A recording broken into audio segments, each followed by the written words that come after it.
collègues, en fait, il n'y a pas un moment où elles m'ont dit bon, au bout d'un an, comme j'en ai marre.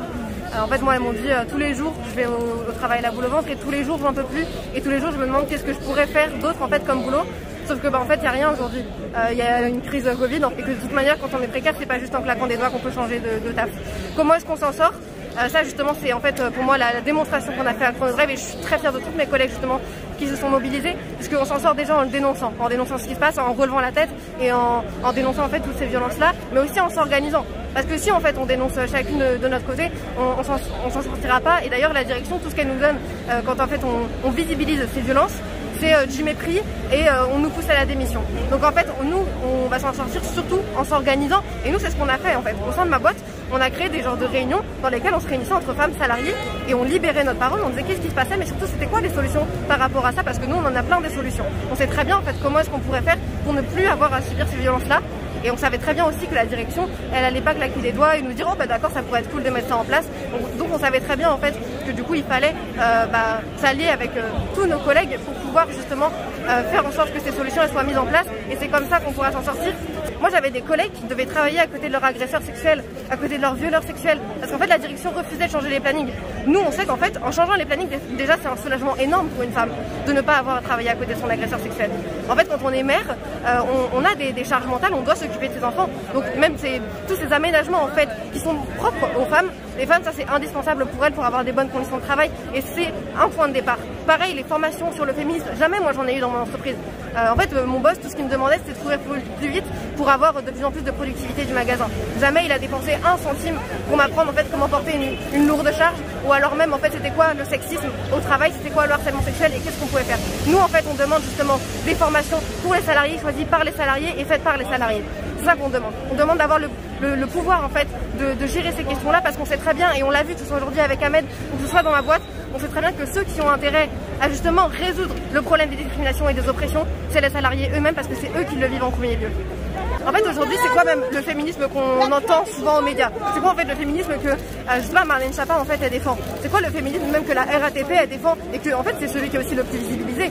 En fait c'est celui de nous dire qu'une femme elle va l'empowerment en fait, de dire que nous je me souviens à Chronodrive on applaudissait une femme dès qu'elle avait arraché un petit poste à la direction, dès qu'elle avait une petite augmentation de salaire après avoir subi pendant des années de violences, même quand on est femme en fait aujourd'hui, quand on est femme et précaire, de parents précaires, en fait on a des jobs qui nous sont attribués, être caissière, être infirmière, être femme de ménage, etc., etc. Pour moi en fait, si aujourd'hui, j'entends souvent d'ailleurs cette question là de le 21e siècle, en fait c'est surtout qu'aujourd'hui on a un gouvernement qui nous vend un féminisme qui ne marche pas, qui nous vend un féminisme en fait qui est libéral, qui nous vend un féminisme en fait qui veut des quartiers sans relou, alors que surtout en fait là où nous on pense que le vrai combat il est surtout en fait chez les ouvriers qui en fait sont les premiers, comme je le disais tout à l'heure, à ne plus vouloir de ces oppressions là, à ne plus vouloir en fait de quartiers pauvres, de quartiers riches, etc.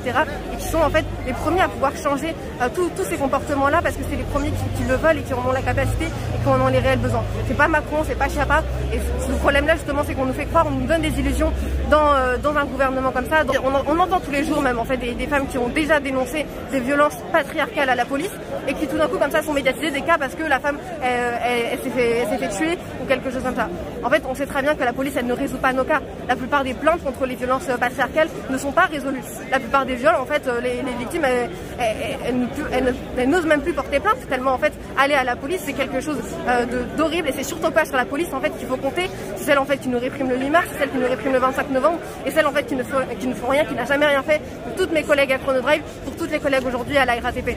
Donc en fait nous, si aujourd'hui on en est encore là au 21e siècle, c'est justement parce que on a un gouvernement qui essaye de nous donner des illusions dans la police, dans Marlène Schiappa et dans Macron et nous on sait très bien que c'est absolument pas sur eux qu'il va falloir compter. Aujourd'hui pour vous dire à Chronodrive dans mon magasin, donc moi j'ai défendu mes collègues victimes de violences patriarcales, je suis réprimée, je me suis fait licencier. Aujourd'hui je suis hors du magasin. Par contre, le violeur et l'agresseur sexuel, notamment qui était visé par certaines victimes, il est toujours en poste. Il n'y a aucun souci pour lui. Et aussi la direction en fait qui l'a défendu, elle est toujours en poste et il n'y a aucun souci pour elle. C'est ça en fait aujourd'hui, bien sûr que oui, en fait il y a une énorme impunité. Il y a une énorme impunité parce que même moi quand je me suis fait licencier, on m'a donné 300 € de dédommagement pour mon licenciement. 300 €, c'était le coût en fait de mon licenciement. Donc pour eux c'est rien. Moi mes patrons c'est Auchan, c'est les Muliez, c'est une des premières fortune de France, ils en ont rien à faire en fait de moi me licencier. Et c'est d'ailleurs pour ça en fait que nous on sait très bien que c'est la solidarité qui fera avancer les choses. Parce que moi en fait s'il n'y avait pas eu une caisse de grève qui a été pour la grève qu'on a organisée à Chronodrive, mes collègues en fait qui sont principalement des étudiants et des travailleurs, où déjà on est étudiant, on doit se salarier pour pouvoir vivre, on n'a pas le temps en fait de faire grève, on n'a pas le temps de se mobiliser, d'avoir même l'esprit libre en fait, parce qu'on se pose la question en fait de comment on va remplir notre frigo, comment on va payer notre loyer. Donc en fait les patrons ils savent très bien aussi que le moment où on va arrêter de se mobiliser, c'est le moment où on n'aura plus rien dans notre frigo, c'est le moment où on pourra plus payer la bouffe de nos enfants, c'est le moment où en fait on pourra plus partir en vacances, etc. Et c'est pour ça d'ailleurs, c'est pour ça qu'ils ont le pouvoir sur nous, c'est le pouvoir de l'argent.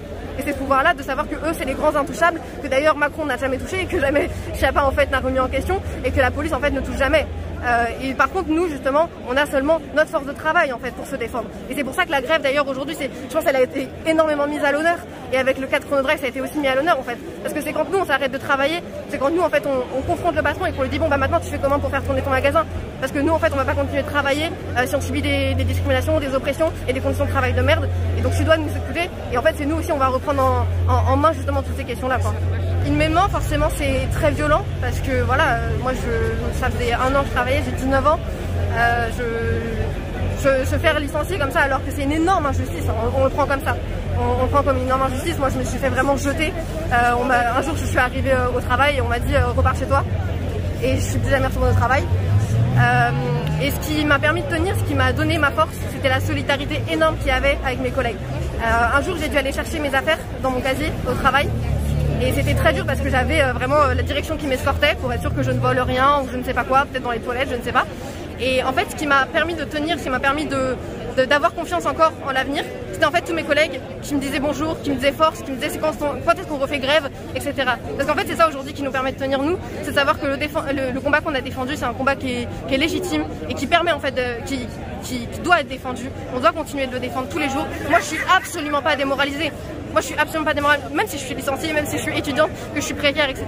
Moi j'ai encore plus envie aujourd'hui de me battre et de défendre toutes mes collègues. Je suis dégoûtée justement en fait de ne plus être dans mon magasin pour défendre encore mes collègues. Et justement moi je veux armer toutes les femmes aujourd'hui qui veulent relever la tête, qui se posent la question en ce moment de relever la tête. Je veux tout en fait qu'on prenne confiance en nos forces et qu'on sache qu'on peut renverser les choses, qu'on peut faire bouger les choses, et d'encourager toutes ces femmes là justement à s'organiser comme on l'a fait à chronodrive et avec nous même dans des groupes militants, comme moi je suis militante à Du Pain et des Roses, c'est un collectif féministe, et moi j'encourage tout le monde justement à s'organiser, à relever la tête et à dénoncer tout ça. Oui, je pense que même en tant que jeune en règle générale, on est une génération, je pense, moi j'ai été politisée avec l'écologie, j'ai fait les marches le vendredi pour le climat, j'ai été politisée bien sûr par le féminisme, et en fait après je suis rentrée à la fac, j'ai vu la précarité, j'ai vu mes salariés, j'ai vu le monde du travail aujourd'hui à quoi il ressemblait, et franchement il me donne tout sauf envie d'y retourner dans le monde du travail.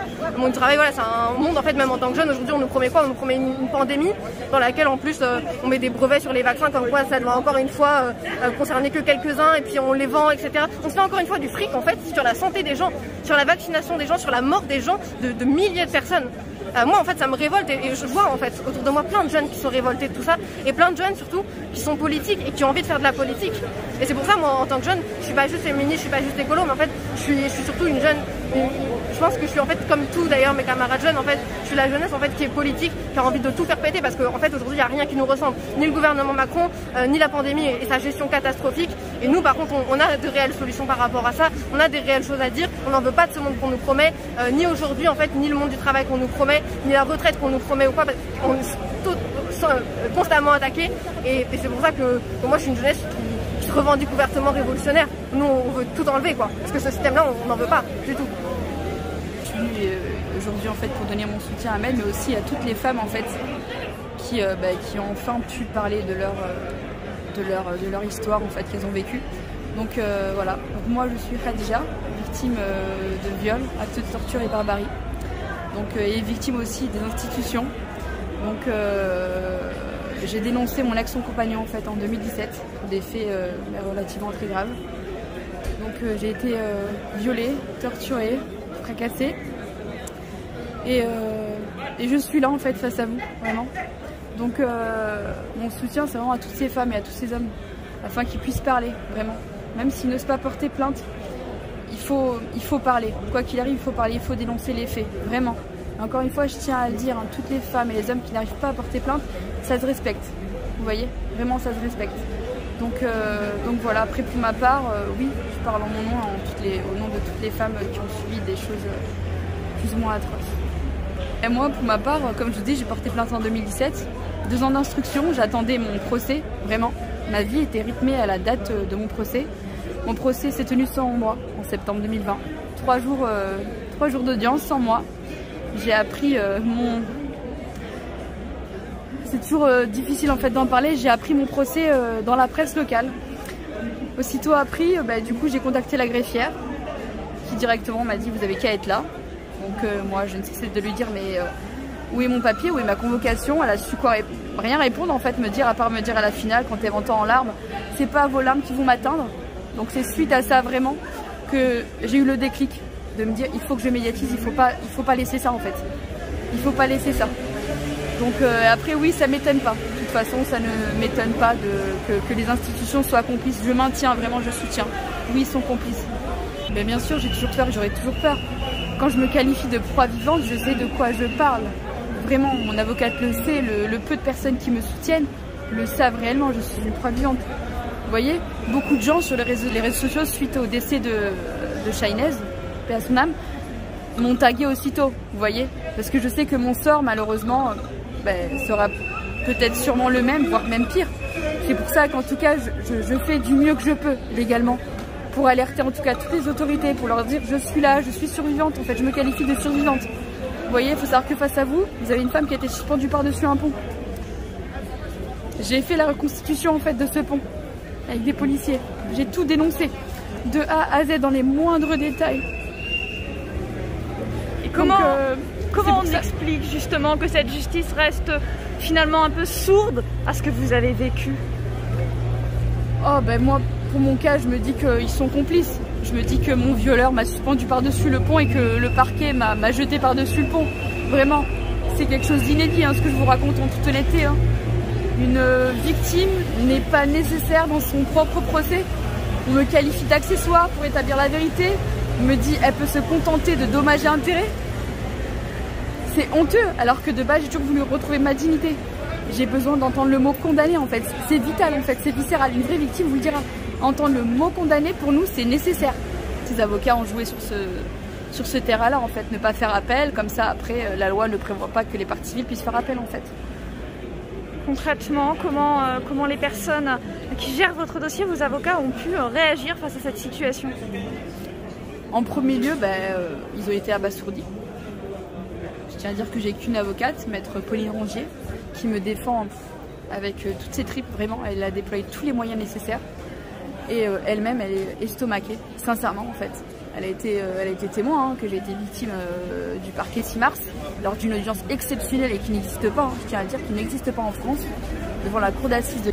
J'ai vraiment vécu une violence hors norme en fait. Mon agresseur était là en grand écran, de grand écran en fait, devant une cour d'assises, sachant que c'est interdit quand on est en cour d'assises, il doit être extrait. Donc tout a été en fait illégal en fait. Vous voyez, on a voulu me faire dire des choses que je n'étais pas là parce que je n'ai pas voulu. Alors que moi, depuis les 2 ans d'instruction, je me suis manifestée tout le temps, du début jusqu'à la fin. Donc quand j'entends les victimes de la RATP, ça ne m'étonne pas tant que ça en fait. Moi qui suis maintenant en plein cœur de tout ça, de ce combat, c'est pas... Pour moi, c'est normal. Les lois sont dictées par les hommes en fait. Donc il faut vraiment que les choses évoluent sincèrement. Vraiment en fait. J'espère sincèrement que ces femmes vont se reconstruire en tout cas. C'est énorme, cet homme était multirécidiviste, elle a porté plainte en mars, quand j'ai suivi son histoire, c'est ahurissant, sincèrement, vraiment. Mais après moi, pour mon cas, je me dis, mais c'est normal, ça m'étonne pas, vraiment. Je sais que beaucoup qui vont m'écouter vont se dire, mais c'est pas normal, mais pour moi, ça ne m'étonne pas. Vraiment, quand je vois ce que je vis en ce moment avec mon avocate, ça ne m'étonne pas en fait. C'est pour ça que j'espère de tout cœur que M. Éric Dupond-Moretti va se manifester pour trouver une solution, pour qu'il y ait vraiment un vrai suivi. Autre que les bracelets électroniques, parce que les bracelets, beaucoup savent les casser, vous voyez. Donc il faut vraiment qu'il y ait un vrai suivi. Quand une femme porte plainte, il faut savoir l'accompagner, il faut savoir en fait la loger aussi. Même au niveau de tout ce qui est le suivi. Psychiatrique, psychologique. Bien sûr, en fait, il faut savoir que c'est nous qui payons. C'est nous qui payons en fait chaque consultation. Voilà, donc c'est pour ça qu'il y a beaucoup de femmes qui sont brisées et qui n'ont pas les moyens financiers pour commencer une thérapie. Donc c'est pour ça, c'est ce que je dénonce aussi en fait, il faut faire une thérapie, c'est nécessaire. On ne peut pas se reconstruire comme ça du jour au lendemain. Après avoir subi de telles violences. Oui, même une gifle, même une insulte, c'est rabaissant. Il y a beaucoup de femmes juste parce que t'es grosse, parce que t'es moche, sont vraiment marquées à vita aeternam. Donc vraiment, il faut que le suivi soit profond, vraiment. Aider les gens, de toute façon je le dis, je le maintiens. Le combat, il commence quand on a porté plainte. Le réel combat pour une femme victime ou pour un homme victime, c'est quand la femme est au commissariat qu'elle pose plainte. Vraiment, c'est là où c'est le vrai combat. Vous voyez? Parce que quand elle reste avec l'homme, c'est l'emprise psychologique, donc elle ne voit pas, elle a espoir de le changer, elle culpabilise. Il y a toutes ces phases-là, vous voyez? Et quand on porte plainte, c'est là. Il faut qu'ils soient là en fait. Vraiment, les accompagnants pour la santé mentale, vraiment, il faut qu'ils soient là du début jusqu'à la fin. Vraiment. Concrètement, que ce soit pour les victimes, mais également pour les gens autour, les proches des victimes, qu'est-ce que vous conseillez comme réaction? Pour les proches, d'avoir de l'empathie. Vraiment d'avoir de l'empathie, de pas être dans le jugement, d'être dans l'écoute. Et quand bien même si la personne voilà, ne veut pas en parler, ça se respecte. Voilà. Mais en tout cas, il faut vraiment respecter l'intimité, vraiment, de la victime. Faut pas forcer. Vraiment, faut savoir prendre du recul et aller au pas à pas, vraiment. Et pour les victimes, vous les conseillez comment? Déjà de pas trop s'isoler, vraiment de se faire confiance. Moi, ma thérapie, personnellement, c'était d'écrire. Depuis 2 ans, j'écris une histoire de vie. Donc moi, ça a été salvateur pour moi. Mais en tout cas, je leur conseille de ne pas s'abattre. Vous voyez? Vraiment, moi je parle du principe où on a tous une mission sur Terre. Vous voyez, peut-être qu'elles ont une pierre à l'édifice à mettre. Voilà, mais en tout cas, faut pas s'isoler, faut se faire suivre. Si on voit un psy ou un psychologue ou un psychiatre, on n'est pas fou, on n'est pas folle. Hein. Faut se le dire, parce qu'il y en a beaucoup qui se disent non, mais c'est pour les fous, mais je suis pas folle, etc. Vous n'êtes pas coupable. Moi, pour moi, toute femme qui a subi des agressions, peu importe laquelle, et qui est encore en vie, moi je les appelle les survivantes. Vraiment. Donc c'est pour ça en fait, faut vraiment se faire confiance, faut avoir confiance en soi. Et puis peu importe, je leur souhaite en tout cas le meilleur, sincèrement. Vraiment.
Reporter d'investigation.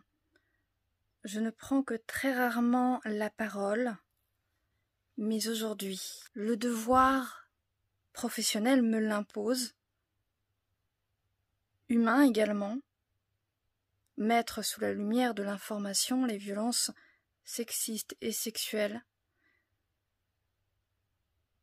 mais également toute forme de violence fait partie de notre travail. Cependant, le respect de la présomption d'innocence fait que les noms ne sont pas cités et la sécurité de toutes les victimes de violences reste un point crucial sur lequel je veux revenir, pour donner à chacune et chacun l'opportunité de comprendre la violence. Il faut pouvoir la voir et l'entendre. Son cri, ses hurlements et la peur. Mais messieurs les coupables, ou même mesdames, les coupables, avant de vouloir vous venger ou menacer votre ex-compagne ou votre compagne, n'oubliez jamais qu'il y aura toujours d'autres femmes qui prendront la responsabilité de les faire témoigner et de porter leur voix au-delà de leur propre expérience. La société doit évoluer, alors avant de menacer qui que ce soit, n'oubliez jamais, femme et ou victime, nous sommes une et indivisibles face à l'adversité. Tous les témoignages continueront, et à chaque main tendue et à chaque voix qui s'élève, chaque reporter, partout, continuera de porter ses voix, de porter ses souffrances et de briser le silence. Chaque reporter, parce que nous sommes une et indivisibles. Au nom de la vérité et de la dignité humaine.